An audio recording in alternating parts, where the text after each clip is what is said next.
रोजगार और नौकरियों के मुद्दे पर जहां सदन के बाहर भाजपा का जबरदस्त विरोध देखने को मिला, वहीं सदन के अंदर भी इस मामले पर सदन गरमाया, जिसके बाद नेता प्रतिपक्ष जयराम ठाकुर की अगुवाई में विपक्षी विधायकों ने सदन से वॉकआउट कर दिया। प्रश्नकाल के साथ सदन की शुरुआत हुई, लेकिन रोजगार के मुद्दे पर विपक्ष की ओर से स्थगन प्रस्ताव की मांग करते हुए चर्चा की मांग की गई। मंजूरी न मिलने के बाद विपक्ष के विधायक नारेबाजी करते हुए सदन से बाहर चले गए। वहीं नेता प्रतिपक्ष जयराम ठाकुर ने कहा कि हिमाचल प्रदेश में रोजगार का मुद्दा बेहद गंभीर है। इसी को लेकर विपक्ष की ओर से स्थगन प्रस्ताव लाकर चर्चा की मांग की गई थी। नेता प्रतिपक्ष जयराम ठाकुर ने कहा कि भाजपा विधायक सतपाल सिंह सत्ती, रणधीर शर्मा और विपिन सिंह परमार ने नियम 67 के तहत स्थगन प्रस्ताव का नोटिस दिया, ताकि प्रदेश का सबसे बड़े मुद्दे रोजगार को लेकर चर्चा की जा सके। उन्होंने कहा कि प्रदेश सरकार को 1 साल का समय हो गया है, लेकिन अभी तक प्रदेश में किसी भी युवा को रोजगार नहीं मिला है। स्थगन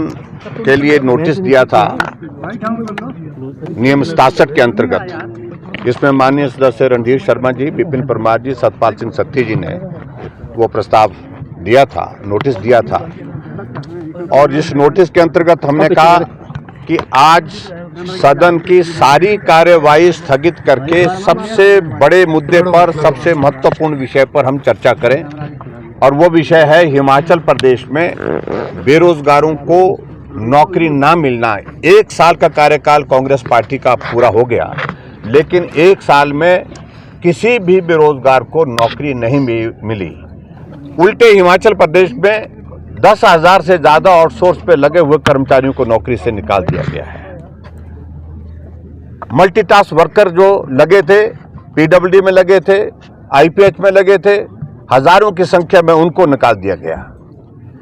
और कहां एक तरफ कांग्रेस पार्टी ने सत्ता में आने से पहले गारंटी दी थी कि हिमाचल प्रदेश में कांग्रेस पार्टी की सरकार अगर सत्ता में आती है, 5 लाख बेरोजगारों को हम हिमाचल प्रदेश में नौकरी देंगे।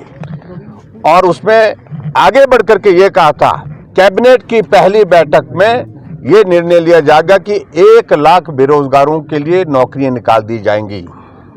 लेकिन 1 साल बीता, किसी भी कैबिनेट में नौकरी की खबर अभी तक हमको सुनने को नहीं मिली और किसी को रोजगार अभी तक मिला नहीं। उल्टा हिमाचल प्रदेश में जो नौकरियां हमने कैबिनेट से स्वीकृत करके उनको प्रोसेस, भर्ती की प्रक्रिया जो शुरू की थी, उस प्रक्रिया के अंतर्गत कुछ लोगों को नौकरियां देने की जो है वो बात जो चली हुई थी, वो भी अभी तक जो है उसमें से बहुत सारे बच्चों के हजारों की संख्या में जिनके परिणाम अभी तक नहीं निकाले गए। और इस प्रकार से परिस्थिति, इस प्रकार से हिमाचल प्रदेश में नौजवान बहुत फ्रस्ट्रेटेड है, चिंतित है अपने भविष्य के बारे में। नौजवान ओवरेज हो गए, लेकिन उसके बावजूद हिमाचल प्रदेश में कांग्रेस पार्टी ने जो वादा किया था, गारंटी दी थी, उसके मुताबिक तो कुछ किया ही नहीं। लेकिन हिमाचल प्रदेश में जो एक सामान्य परिस्थिति में भी जो नौकरी देने का जो क्रम होता था, उसको भी पूरी तरह से रोक दिया गया है। और मुख्यमंत्री एक ही बात को लेकर के कहते हैं कि हम जो है आर्थिक बदहाली के दौर में से गुजर रहे हैं।